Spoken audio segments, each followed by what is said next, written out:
Buenos días. Desde el Grupo de Consumidores EF le presentamos a la Junta de Accionistas del Grupo Ecopetrol los estados de situación financiera consolidados para el año 2020, junto con sus respectivos análisis. Nuestro análisis se va a dividir en tres partes fundamentales que nos dan información sobre los pasivos y activos más importantes para el grupo: el análisis vertical, el análisis horizontal y las políticas contables. En cuanto a los activos corrientes, podemos observar que los dos tipos de activos dentro de esta categoría que mayor participación tienen son el efectivo y sus equivalentes y los inventarios, ambos con un 3,6% sobre el total de activos. En el efectivo y equivalentes de efectivo se encuentran los depósitos en bancos y corporaciones, las inversiones financieras y la caja. En los inventarios está el crudo, los combustibles y petroquímicos y los materiales de construcción. Ahora bien, haciendo un análisis temporal, encontramos que los activos corrientes que mayor crecimiento tuvieron del 2019 al 2020 fueron, por un lado, los activos por impuestos corrientes, con un crecimiento del 162%, que hacen referencia a impuestos a las ganancias, impuestos a favor y anticipos, entre los que destacan el saldo a favor por el IVA y anticipos y autorretenciones territoriales. Por otro lado, están los otros activos financieros, entre los cuales destacan las inversiones en moneda nacional y extranjera, que tuvo un crecimiento del 35%.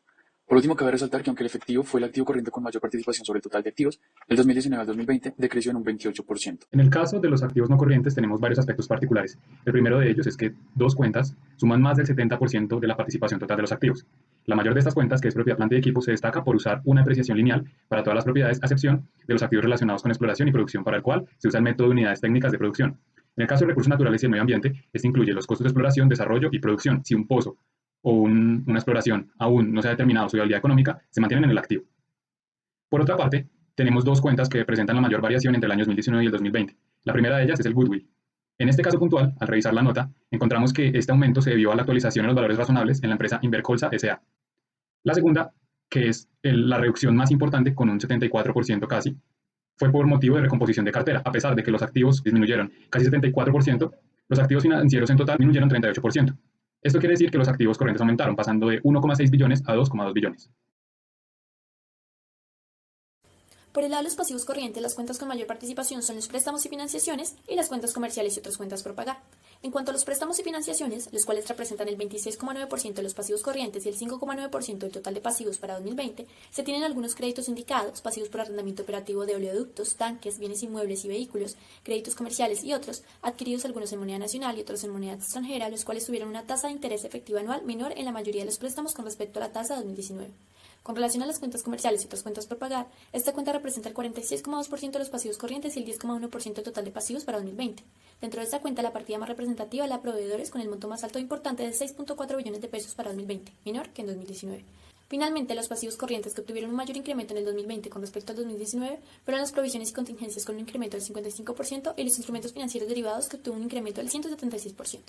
Con respecto a los pasivos no corrientes, podemos destacar dos tipos de pasivos que poseen mayor participación. Estos son los préstamos y financiaciones, con un 50% sobre los pasivos totales, y las provisiones y contingencias, con un 13,4% de participación sobre los mismos. Con los préstamos y financiaciones se esperan cubrir bonos, créditos indicados, pasivos por arrendamiento, créditos comerciales, entre otros, mientras que con las provisiones y contingencias se cubrirán costos de abandono y desmantelamiento, litigios, contingencias ambientales y demás. Asimismo, los pasivos no corrientes que obtuvieron un mayor incremento en el 2020 frente al 2019 fueron los pasivos por impuestos no corrientes, con un incremento del 50,3%, haciendo referencia al impuesto diferido y el impuesto a las ganancias. Y por otro lado, los préstamos y financiaciones, que obtuvieron un incremento del 25,8%, teniendo en cuenta que en el 2020 hubo una adquisición de obligaciones financieras por 13,8 billones como parte de estrategia de mitigación de riesgo frente al mercado. Si analizamos el patrimonio, cuando miramos los cambios que hay de un periodo a otro, podemos ver que hay un aumento del 158% de las reservas. Esto con el fin de aguantar la crisis de precios en el petróleo en el año 2020. Por el contrario, vemos una disminución del 79% de las utilidades acumuladas como consecuencia de esta misma crisis. El capital suscrito y pagado no cambió, lo que quiere decir que no emitieron más acciones, aún teniendo capital por suscribir equivalente a aproximadamente a 11 billones de pesos, repartidos en 18.000 millones de acciones aproximadamente. Por otro lado, si analizamos la participación de los rubros dentro del patrimonio, podemos ver que el capital suscrito y pagado es del 44%, que es el más alto. Sin embargo, la participación del patrimonio en el total de pasivos más patrimonio es del 40%, lo que quiere decir que la compañía se está apalancando más en préstamos y emisión de bonos que en su recurso propio, lo cual está detallado en la nota 2.8. Para terminar, aclararemos el reconocimiento de algunas partidas. En los activos, los recursos naturales y el medio ambiente son reconocidos por el valor de sus costos de adquisición y exploración.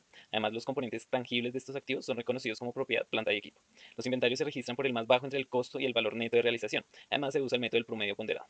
También son reconocidos en este rubro las piezas de repuesto habitualmente usadas. Por su parte, los pasivos financieros corresponden a fuentes de financiación como créditos bancarios, emisiones de bonos, cuentas por pagar a proveedores, y estos son medios a su valor razonable neto de los costos de transacción.